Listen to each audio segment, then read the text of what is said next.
नमस्कार जी। आज एक विषय पर चर्चा करते हैं। जैसी संगत रहेगी वैसा ही हमें फल मिलेगा। अपनी मित्र मंडली कैसी है, अपने चारों ओर का वातावरण कैसा है, इस पर निर्भर करता है कि आपको कैसा, आपका जीवन कैसा कटेगा, आपका कैसा जीवन बनेगा। जैसे आपके साथ होंगे, जैसे आपके मार्गदर्शक होंगे, जैसे आपके साथ उठने बैठने वाले होंगे, वैसी आपके विचार बनेंगे, वैसी आपका आचार आहार बनेगा और उसी हिसाब से फिर आप तरक्की करेंगे।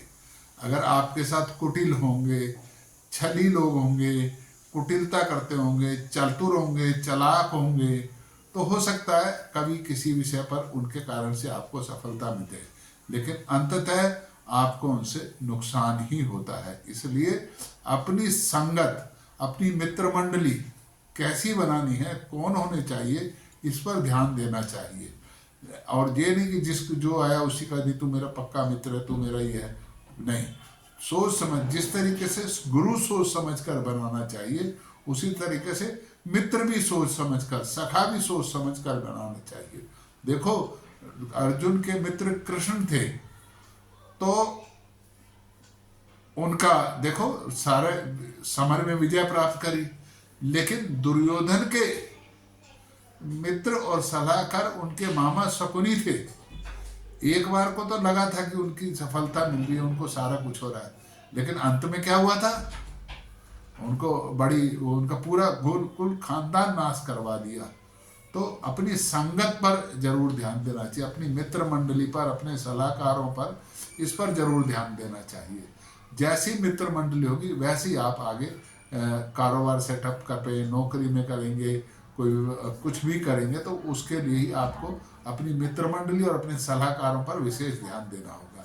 मैं एक छोटी सी कहानी सुनाता हूँ आपको, और आपको अपने आप पता चल जाएगा कि मित्र मंडली का क्या प्रभाव होता है जीवन में। एक पाकुड़ का पेड़ था, उसके नीचे एक यात्री सो रहा था, तो पत्ते ज़्यादा थे नहीं, तो उस पर एक हंस और एक कौवा बैठे हुए थे। उन दोनों में पक्की दोस्ती थी। तो हंस जो था, वो उसने देखा कि नीचे जो यात्री सो रहा है उसको धूप लग रही है, गर्मी लग रही है, तो उसने क्या करा कि पंख फैला लिए कि ताकि उस यात्री को छाया रहे। हंस बड़ा दयालु था, उसने कहा उसको छाया में आराम से, उसको धूप ना लगे, आराम से सोता रहे। लेकिन कौवा जो था वो बड़ा चालाक और चतुर था। वो शरारती और बदमाश। कौवा साधारणतः आप देखना, आप किसी पेड़ के नीचे बैठे और ऊपर कहीं कौवा बैठा ना, तो अलबद करके वो आपके ऊपर बीट करके जाएगा। आपने भी अनुभव किया होगा। तो वो कहीं किसी भी पेड़ के नीचे आप बैठ जाओ, अगर उस पेड़ के नीचे कौवा बैठा है तो वो अदबद कर बीट जरूर करेगा आपके ऊपर, किसी ना किसी व्यक्ति पर वो बीट जरूर करेगा। ऐसा शरारती स्वभाव कौवे का होता है। तो वो भी हुआ वही कि उस कौवे ने जहां वो यात्री सोया था उसके मुंह पर बीट कर दी। चेहरा उसका खराब हो गया एकदम। जैसी बीट करी तो वो व्यक्ति हड़बड़ा कर उठ गया, और इतने में बीट करके ये एक और उसकी आदत ये कौवे की कि वो भाग गया, वहां से उड़ गया, फुर हो गया वो तो। और रह गया कौन? हंस।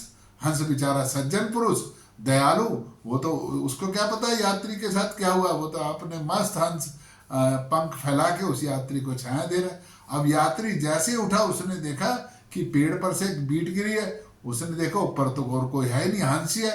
तो उसने सोचा कि ये जो हंस है इसने मेरे ऊपर बीट करी है, इसने मेरा चेहरा कर। उसने ये सोचा ही नहीं कि ये हंस की पंखों की छाया में मैं आराम कर रहा हूँ। उसको तो ऐसा लगा कि बस इसने मेरा चेहरा खराब कर दी, इसने मेरी नींद डिस्टर्ब कर दी मेरे ऊपर बीट करके।